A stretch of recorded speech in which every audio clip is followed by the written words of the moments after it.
ইষ্টপ্রাণ দাদা ও মায়েদের প্রত্যেককে জানাই আমার আনন্দিত জয়গুরু। আশা করি আপনারা ঠাকুরের দয়ায় বেশ ভালো আছেন। আমিও ঠাকুরের দয়ায় বেশ ভালোই আছি। পরম প্রেমময় শ্রী শ্রী ঠাকুর অনুকূল চন্দ্রের বিভিন্ন গ্রন্থ থেকে বাণীপাঠ করি এবং তার ব্যাখ্যা করার একটু চেষ্টা করি। আজও পরম প্রেমময় শ্রী শ্রী ঠাকুর অনুকূল চন্দ্রের নারী নীতি গ্রন্থ পাঠ করব এবং একটু ব্যাখ্যা করার চেষ্টা করব। আমি যতটুকু বুঝি, আমি কিন্তু প্রত্যেক দিন একই কথা বলি যে আমি যতটুকু বুঝি আমি কিন্তু ততটুকুই আপনাদের কাছে শেয়ার করব। আপনাদের ভিডিওগুলো সত্যি খুব ভালো লাগছে, কারণ আপনারা তার প্রমাণ হচ্ছে কারণ আপনারা ভিডিওগুলো দেখছেন এবং সেই ভিডিওগুলো কমেন্টস করছেন এবং সেই ভিডিওগুলো শেয়ারও করছেন। আমার খুব ভালো লাগছে। আরও এই ভেবে এত ব্যস্ততার মধ্যেও ঠাকুরের কথাগুলো আপনারা শুনছেন। প্রত্যেকের কাছে আমার বিশেষভাবে অনুরোধ, সৎসঙ্গী গুরুভাই এবং সৎসঙ্গী গুরুভাই ছাড়াও যারা যারা আমার ভিডিওগুলো দেখছেন অবশ্যই ঠাকুরের কথা একটু মেনে চলার চেষ্টা করবেন। ঠাকুরের কথা মেনে চললে সবাই আনন্দে থাকবেন, খুব শান্তিতে থাকবেন।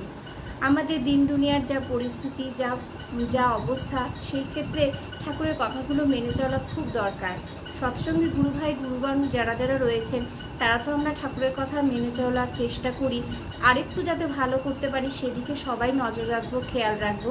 আর যারা এখনও ঠাকুরের দীক্ষিত নন বা ঠাকুরকে ধরে উঠতে পারেননি তাদেরকেও বলছি আপনারা অবশ্যই ঠাকুরের কথাগুলো একটু শুনে তার কথাগুলো বুঝে চলার চেষ্টা করবেন এবং ঠাকুরের সৎনামে দীক্ষিত হওয়ার চেষ্টা করবেন।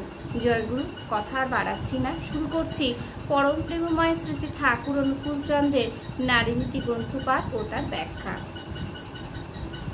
পাপ। আজকের বিষয় পাপ।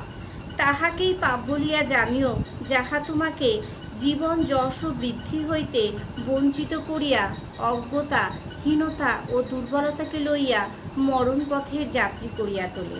বাণী সংখ্যা 102। আমরা সবসময় ভাবি পাপ কি, পাপ কি, পুণ্য কি, এটা নিয়ে সবসময় কিন্তু আমরা ভাবনা চিন্তার মধ্যেই থাকি। কিন্তু ঠাকুর কি বলছেন? তাহাকেই পাপ বলিয়া জানিও। পাপ কি? ঠাকুর বলে দিচ্ছেন, যাহা তোমাকে জীবন যশ ও বৃদ্ধি হইতে বঞ্চিত করিয়া। আমি যে একটা জীবনের উপর দাঁড়িয়ে রয়েছি, আমার যে একটা যশ রয়েছে এবং জীবন এবং যশের উপর যে আমার বৃদ্ধি হবে তাকে বঞ্চিত করিয়া অজ্ঞতা, হীনতা ও দুর্বলতাকে লইয়া মরণ পথের যাত্রী করিয়া তোলে। তাহাই কিন্তু পাপ। পাপ কিন্তু এমনি এমনি কিছু নয়। পাপ হচ্ছে জীবন যশ ও বৃদ্ধি হইতে বঞ্চিত করবে। যেখানে আমার জীবন, যশ এবং বৃদ্ধি কোনো কিছুতেই আমি অগ্রসর হতে পারবো না, বরং পিছিয়ে পড়ব।